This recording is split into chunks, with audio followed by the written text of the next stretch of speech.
Welcome to the Podcast Discovery Show, the podcast that's all about other podcasts, where every single week we talk about a podcast that we recommended the week before. And at the end of this show, we're going to recommend a new episode, and then we'll talk about that one next week.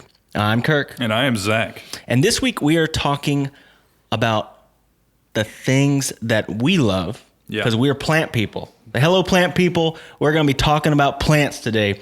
We're talking about Planthropology episode. It's a bonus episode, but it was just so good. It was perfect. It was Planthropology Live, Plants in Sci-Fi and Fantasy. Yeah, and through kind of what we've been doing at work and through just, I've kind of always been interested in them, but I definitely consider myself a plant person. And he talks about that there's a Facebook group for other plant people, and I'm going to have to join that group because I feel like those are kindred spirits. It definitely runs in your blood. I mean, your grandma, she even still posts pictures of like her flowers blooming in the yard. She had some cactus blooming the other day, and every time we go over there, she's showing us all of her. You know, they've got a really cool garden. They've got fruit trees everywhere. Yeah, my great grandmother was the same way. Really? Mm-hmm. Yeah. See, it runs in our blood. Yeah. But yeah, so Planthropology is a show. It's about plants, but Vikram Baliga is he's the host of the show, and he's also working on his PhD at Texas Tech, and so he knows a lot about plants. Yeah. And so the thing that I like is he takes the angle of kind of plants, and I mean that's the reason that's called Planthropology. Sure. Because it's plant people. Plant people, yeah. So it's the relationship between people and plants and things like that. I listened to a few episodes. Every episode was really good. I think this was the perfect one for like those that aren't plant people as much as we are. Mm-hmm. They can still appreciate plants in essentially pop culture. Yeah, definitely. Because I mean, you've seen the impact of this stuff all over the place, because he mentions a bunch of the pop culture things that it really stuck out. And that was one of the things about Avatar, which I might get heat for this. I never saw Avatar.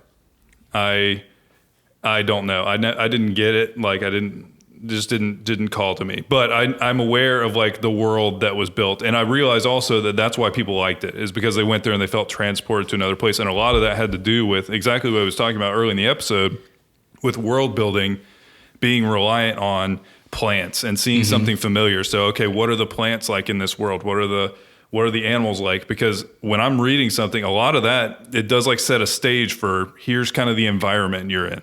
And it really does kind of tie together a story if you have those elements in it. Yeah, for sure. And like, okay, so you're talking about Avatar. I remember I was able to see it in theaters. And I think that that's the difference. It's like, it was one of the first well-produced 3D movies when you know the 3D renaissance was starting or whatever, and it was stunning. It was beautiful in theaters. It wasn't about, oh, this is a cool story, this is just Pocahontas, but the visuals were just crazy, especially in 3D.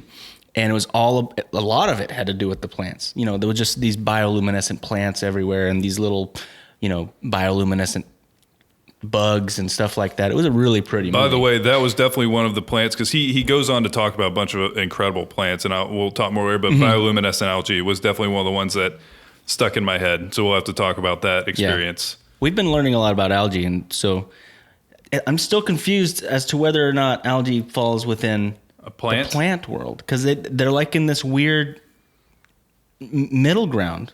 Yeah, I'm with you. Because it depends on which algae is a thing, and there's so many different varieties. Algae is very diverse. It is very diverse. Vikram, that is an inside joke for just me and him. Vikram, if you're in there, let us know, is algae considered a plant? Because if it is, we have an awesome story about bioluminescent algae that we can tell you in a little bit. Yep. So yeah, this was actually a presentation that he did at a convention. I forget the name of the convention. Lubbock Con. Oh, okay. Lubbock. Okay. Okay. Yeah. So he did this presentation at Lubbock Con, which is a local Comic Con where he lives. I was actually wondering about that because he kept just saying Lubbock Con, and I didn't know what that meant. I didn't know what convention, because like, is it a convention about Lubbock, Texas? Is Lubbock some kind of an anime that I haven't heard of? I love Lubbock. I love it to Lubbock. Yeah, sure. But yeah, he did this live, and I will say, when I saw it was a live one, I'm like, oh well, I like the subject, but I'll see whether we can recommend it or not, because a lot of times live recordings don't go well audio wise. Yeah. But this was not one of those times. He did a great job getting the audio right, so it was definitely usable. Yeah, even the Q&A audio was perfect. Yeah. And that's usually where it goes really off the rails.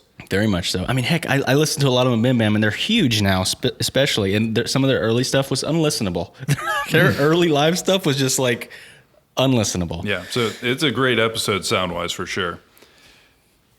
So he goes and he talks about the different plants that have been in sci-fi or fantasy, and we are kindred spirits because he's a Lord of the Rings fan, and yeah, you and me both. That's kind of our. If I had to say what my favorite sci-fi or fantasy anything is, that's where I would start. It was definitely one of the things that I was like, wow, there is a world I need to explore after reading and watching Lord of the Rings. And he also mentions that one of his favorite parts is the very last part of the books that they couldn't put in the movies. You know, when the hobbits go back to the Shire, it wraps a lot of storylines. I realized why they couldn't do it, because everybody was mad at those movies because like it's already ended like 12 times just in the movie. But like the best endings are there, you know, because two of them come back gigantic because they drank the Ent water. They're all essentially like war heroes and become like nobility. And then they have to like go beat up everyone who was still, because there was still like orcs and stuff in the Shire. There was a lot of awesome stuff going on at the end of that book. You're going to have to take my nerd card. I'm going to turn it in because I'd never finished the series reading it. I read The Hobbit. I read The Fellowship of the Rings, but I never read the last two. I would recommend it. I watched the movies many times, but I haven't read the last two. I'm not mad at you. Just you will enjoy it. You know what I mean? I want to. And I have them. I want to see. It's one of those things. I'm saving it to read it with my kids. Oh, okay. So I'm waiting specifically for Mason to get old enough to have any interest in stuff like that, because I think it would be right over his head right now. Yeah. Oh, yeah, I would. And I mean, you're going to pick up different stuff than you would have a year ago, too. You know, it's one of those things. It's a rich book. But he talked a lot about how Tolkien had like a affinity for nature in general, and a lot of that plays out into themes, you know, because they even had like the swamp where you get like trapped into it and it's just kind of endless, and you had these vast forests. And that's one of the things that I really felt when I was reading Lord of the Rings, is how he describes all the nature. It feels epic. I don't know how else to describe it other than like, as he's describing the natural scenery around these places, it feels epic. He was just such an amazing descriptor. He could, I mean, he would spend 3 pages describing a door, you know, but you would know what that door looked like, and you would have an appreciation for that gosh dang door. Yeah. So yeah, no, he talks a lot about that, and there was several in that kind of the fiction, science fiction, fantasy realm that I was thinking about. I know both of us have read Brandon Sanderson, and he really leans into that. My first thought was definitely not Way of Kings. What's the series called? Stormlight Archive. Stormlight Archive. Yep. He has a lot of interesting plants and animals. Yeah, it's really, almost like his plants. They deal with these like giant storms that blow through. So all the plants have like they have like a shell, so they can like. Or they can like pull into rock. They all have some defense mechanism against these storms. Yeah, they call them like rock buds. Yeah. So it was like they can come out and, you know, photosynthesize, but then when the storm's coming, they can like hide themselves in the rocks or in like a shell or something like that. So that was that I have that written down as one of the plants that I know from fiction that one of the things he mentioned Harry Potter, but he didn't mention the mandrakes, and I remember them being like the little screaming things that they could petrify you, but they were also used as the cure for petrification. They could kill you just with their scream, but they were what you used to make the cure for petrification. Oh, okay. I just nerded out a little bit. I mean, if you want to get mad at me, I've only read up till 3 of Harry Potter. I haven't read all Harry Potter either. No, I didn't see the movies either. I don't know how. I don't know how anything happens in Harry Potter. I have seen the movies. I know that Harry Potter's in there. He meets up with Chewbacca at some point, and then like that, just things happen. But okay, another one that I thought of. Does it count the chompy plants in Mario? those are maybe one of the most deadly plants in all of fiction, at least as far as my personal experience went. You've died more to those plants than anything else. Yes, in your pretty life, much, right? pretty much. Yeah, I didn't even think about those, but that's definitely a plant in pop culture and fiction, for sure. Have you ever read The Life of Pi? I think we've talked about this. I have not. First of all, it's a very, very good book. I have it. I just haven't read it. You need to read it. It really is. It's a very good book. But there's this island that he washes up on. Is this spoilers? In a way, not really. Okay. I mean, we're talking. No, but you just told me to read a book and then you're going to spoil it? There's a tree that has interesting qualities. Dang it. I like putting the restriction of no spoilies, so then you have to get all weird with your description. So this tree is different than other trees. It is different than other trees. And, yep. And he has experiences around said qualities. Mm-hmm. Yes, he does. No, I'll have to read it. The last one I thought of, and it kind of tied into what he was talking about because he said he liked kind of pulpy science fiction. And there's one that immediately popped into my head that's one of my favorites ever, and it's called Redliners by David Drake. And the entire book is about they send a bunch of space marines to colonize a planet that is openly hostile plants. Like, not like, oh, you better watch out because some of these plants, if you eat them, you're going to die. No, these plants go out of their way to murder you. They shoot spikes and they will shoot acid goo on you, and it's actively hostile plants. And what's the name of this again? It's called Redliners. Redliners. Oh wait, is this the one that was really hardcore and you said it was really sad and stuff? It's pretty sad. I mean, it's That's good. not the one It's I was written. thinking No, it's written by a veteran of the military. He was in Vietnam, and so you can see this. I don't know. I'm not saying that it's and I love this book. I don't know what critics would think of it or anything like that, but I love this book. I've read it many times. I've noodled around trying to do a screenplay with it because I feel like there's subtext of the military and even retiring from. There's a lot of subtext here that was based on his time served, but the plants in this book are insane. Like Nightmare Fuel, they're all stuck on a planet. Everything's trying to kill you. If you move in any direction, it can kill you in 20 different ways. So if you want to read a book with murderous plants, Redliners is a great one. Murder plants. Yeah, murder plants. All right, and so then he started talking about some real life plants that almost seem like they belong in fiction. Yeah, they're weird. And that's something I want to focus on for a minute, because there was some stuff that I learned from this episode that we had to look up and blew my mind. Yeah, definitely. So one of the ones that, it's not as much visually, but it would just kind of blew my mind is that there's a flower that is called a corpse flower, and it smells like rotting flesh because there's not that many bees around where these things grow. Mm-hmm. So it smells like rotting flesh, so it can draw flies to pollinate the flowers. Incredible. That's the thing. As he was going through this, because his description of a weird or interesting plant, it goes through such a wide variety of different specialized evolutions, where they've all taken specialized paths to do certain things very well based on where they were. So it really was just amazing to hear the crazy diversity in all of these plants. And I've heard of the corpse flower before. He talked about mistletoe. I knew it was invasive because I always knew the rule of thumb is if it's in your tree, cut it out. It wasn't there's mistletoe, that's nice. It's get it out because it's parasitic. But then he did mention it was this thing you kiss under the mistletoe, and I was like, why? Why is that? And so Tell us why, Zach. I went to the Make us all just a little uncomfortable. Yeah, I mean, just buckle up. I went to the most trusted source I know of, and it's called Wikipedia.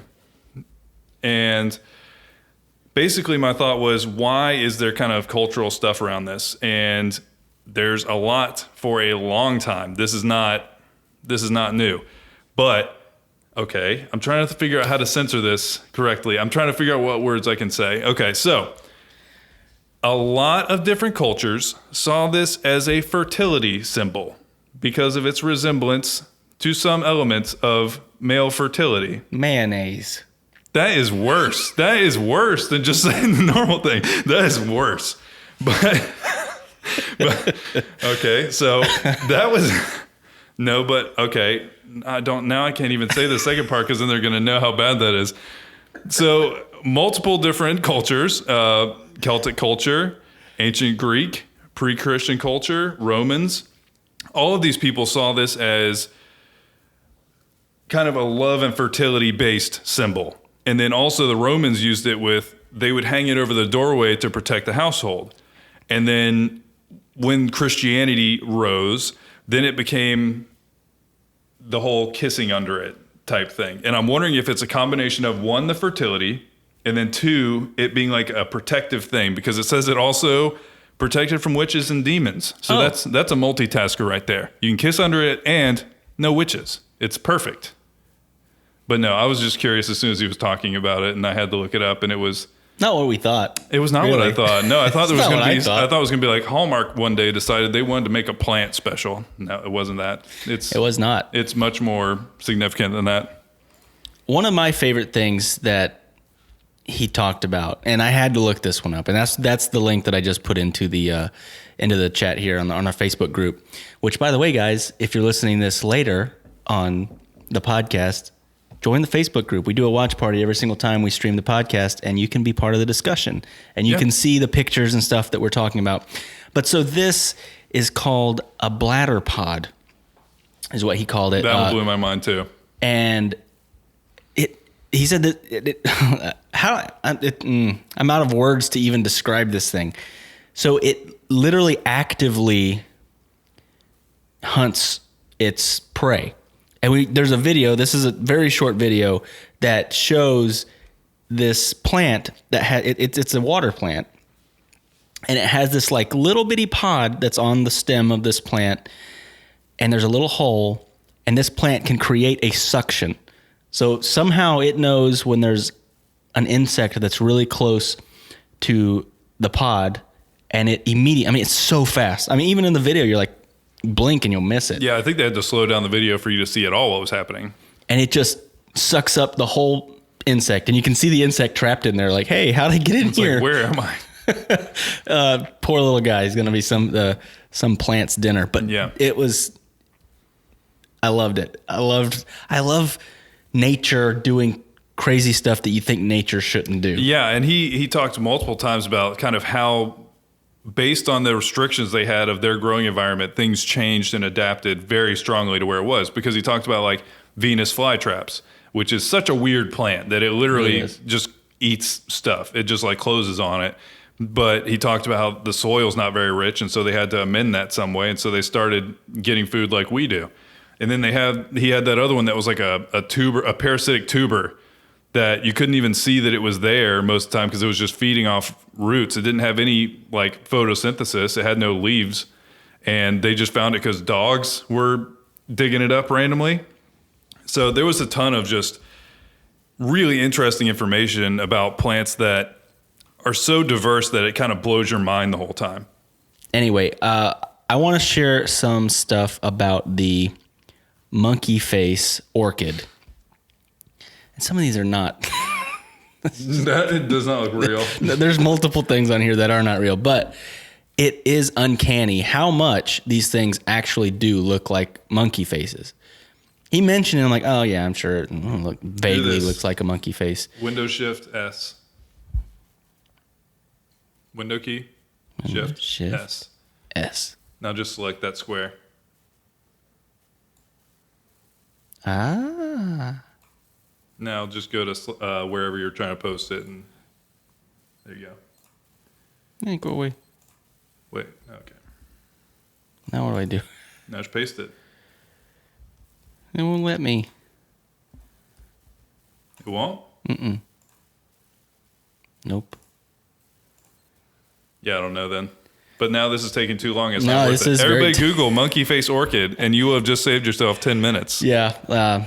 Sorry. I had this picture drawn up and everything, or ready to go, but Facebook's like, no, you can't share that. It was just a picture of some orchids. But yeah. So we're going to, I think you talked about while we were looking. So yeah, as he was talking about this. We should probably talk about that one again then, because it was during my search.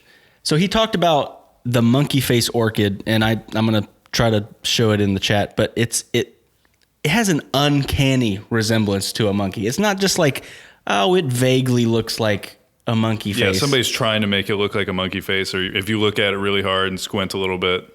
It looks like somebody made it up. Like it looks fake. Like it looks exactly like a monkey's face. Yeah, it does. Kind of weird. But I thought that was one of the more visually stunning things that he talked about.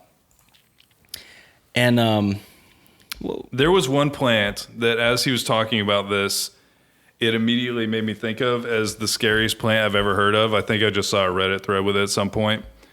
This plant is called a gimpy, I think is what they call it. But it's sometimes, and it's in Australia, and it also has the nickname the suicide plant because it just looks like a normal plant. It looks like any kind of random ivy thing you'd ever see, but it has stinging hairs all over it, and they have neurotoxins in them. So whenever you touch it, and there's a small bulb that's on the tip of it, and then the hairs break off in your arm. So essentially like fiberglass. So you get fiberglass in your arm, and it starts pumping neurotoxin into you. And there's several varieties of stinging trees in Australia, so don't touch any plants if you're from Australia. Is this from Australia? Everything wants to kill you in Australia. Yeah, everything wants to kill you in Australia. It is ridiculous. It says in this article that the fruit is edible to humans if the stinging hairs that are covered are removed. I'm going to pass. I'm going to pass on the fruit. No, thank you. So, what happens if you get the stinging hairs in you? Extremely painful stinging that could last for several hours, up to 1 or 2 days. But here's the kicker: recurring to a lessening degree for several months or more whenever the area is touched, exposed to water, or subjected to temperature change.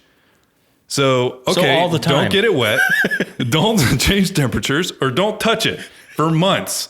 Otherwise, same thing. It's literally called the suicide plant because there are people who have killed themselves because they're in so much pain for so long from brushing this plant. This sounds horrible. Yeah. On so many levels. Don't ever sit on one of these plants. That'd be the worst. Yeah, and I mean, it's... especially if you're a nudist. Yeah, and I mean, so it looks like we have a first-person testimony. For 2 or 3 days, the pain was almost unbearable. I couldn't work or sleep. Then it was pretty bad pain for another fortnight or so. The stinging persisted for 2 years and recurred every time I had a cold shower. There's nothing to rival it. It's 10 times worse than anything else. 2 years? Yeah, this plant is nightmare fuel. It's the worst thing I've ever heard of.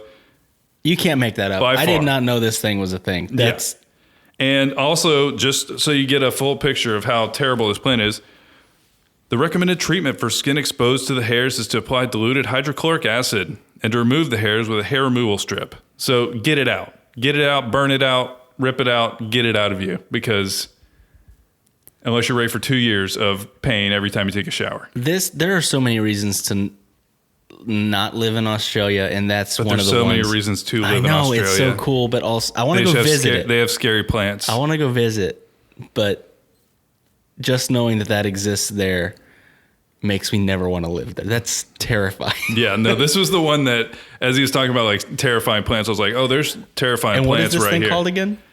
They call it a gimpy, which sounds like nice.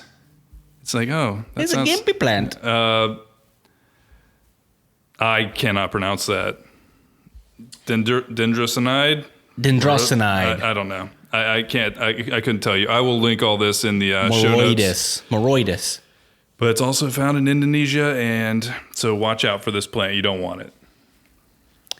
Vikram said that he has touched a plant similar to this, not quite as intense, but it felt like that he'd been stung by a bee for a very long time. That sounds terrible, and I don't want to touch any of those plants. But no, it is one of those things, and he mentioned it. You don't really have to look to sci-fi and fantasy to find just crazy diversity in plants and things that are really specific, because another one of the things that he mentioned was Methuselah, the tree out in, where was it? Yellowstone, right? I don't remember where it was at. I think he said it was in Yellowstone, and it's over 5,000 years old, and it looks amazing. It looks awesome. We're gonna link that too. It'll be in the show notes. It looks amazing. Seriously, I'd be fine with just like a print of Methuselah up on my wall. It looks awesome. And just, it's crazy to see. There's a couple times when I went out to the Northwest, and I didn't even go to like California to see the redwoods or sequoias or anything. I just saw a different level of tree than we have here in Florida, which it doesn't take much, but a different level, you know, because they have those Douglas firs, I think, are what are all over the Northwest. And there is something about just kind of standing in one of those huge forests and the mountains and everything and just kind of soaking it in. So I've always just been a fan of just nature in general. And this, I really do feel like Vikram is a kindred spirit. He has a lot of pop culture references that I got. He talked about The Happening. I was going to bring that up if he didn't. It's such a bad movie. It's the weirdest movie because it's, and I think that really, I get the premise. Like I get it, but it was such a bad movie. It just was not a good movie. Yeah, I don't know. There was something missing because there was multiple things missing. It was odd. But I mean, and there was a few things that should maybe not have been there, like Mark Wahlberg. Don't even get me started on Mark Wahlberg again. He didn't have a job in that movie was the problem. I know, and that is the whole problem. He didn't have a job, so the trees killed him. That's all it takes. As soon as he doesn't have a job, the world That's erupts. an inside joke because every movie that Mark Wahlberg's in, it's just Mark Wahlberg has being a job. Dude with a job. And does a different specialty job. No, but overall, absolutely love this podcast. It made me think constantly about different like varieties and things. I was trying to think of different stuff that we could talk about here because it was just getting my mind racing. And like he talked about liking science fiction, fantasy. I was like, oh yeah, that's too. It's like talk about like plants. I was like, oh yeah, that's too. Marvel references. Like okay. I think this guy could be our friend. You know, it's one of those things. But it's a great show. One of those that's very educational, but without you even feeling it, and just had a great time listening to it. Yeah, and one of my favorite things that was not. I know we're almost done, but I wanted to mention this because I thought it was interesting. He talked a little bit about plants kind of being neutral, and just like nature being neutral. And there's something deeper to that. It's an interesting concept to think about. So when he mentioned that, I thought about it a lot. I don't know what else to say about that except for that I thought about it. Just think about it. But everybody think about everyone it. think about that. It's there. And the other thing that he's dropped casually that I had never put together is that how trees are pulling water from the roots is just they open their cells and respirate, and it creates like a vacuum and pulls the water. Blew my mind. I was like, okay, that's. I'm like, this is why I needed to go to college for this rather than just farming without knowing what I was doing. It is one of those things that it's really fun way to learn stuff because you are picking stuff up the whole time. You're learning about how incredible nature is, and I think it's a great show, and everybody should check it out.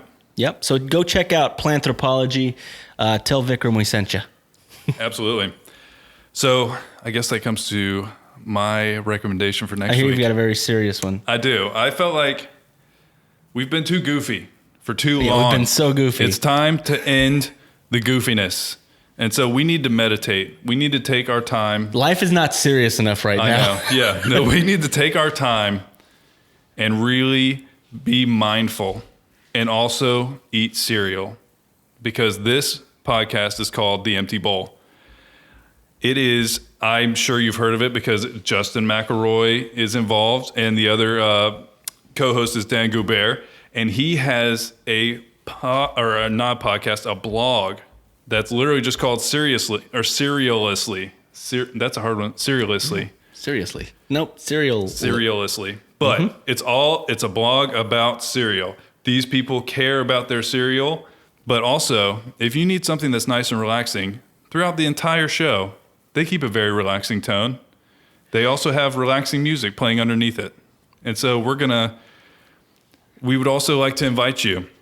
I have told Kirk that he should bring his favorite cereal. I'm going to bring my favorite cereal. We're going to turn our microphone gain way down so you don't have to hear it happen. Yeah, we ain't making no ASMR videos here. Nobody wants that. Nobody wants cereal ASMR. If they say that, they're lying. So we're not going to do that. But we would like to invite anybody that's watching right now to get their favorite cereal and to join us next week on our live stream in the first 10 minutes or however hungry we are, really, is what it's going to come down to. We're going to eat cereal and just talk together and really just be mindful of our cereal. So yeah, I don't even know what that means yet. you don't know what mindfulness is? No, mindful about your cereal is what you said. Multiple words that didn't seem like they should go together. They can though. You can be mindful about anything. This is what I'm excited to find out. I mean, they aren't like teaching mindfulness cereal eating. Sounds like it. They're not. I am right now. No, I'm not. But I'd like to recommend episode 26. That's just titled 26. Very original. Yeah. And remember, there's always more to discover. Thank you for listening to the Podcast Discovery Show. We have a few things we'd like to tell you. First, we would love to hear from you on Twitter at the PDS Official or in our Facebook group, the Podcast Discovery Club. Secondly, leaving a rating or review on iTunes helps tremendously in giving us visibility and also visibility to the podcast that we recommend. You can also check out our Patreon page to get exclusive bloopers, old episode archives, and other exclusive content while supporting the show. Finally, seriously, get in touch. We'd love to hear from you about what you love about podcasts. And thank you for being a part of all of the things that we do. This was a podcast from the Podfix Network. You can check out more shows like it at podfixnetwork.com.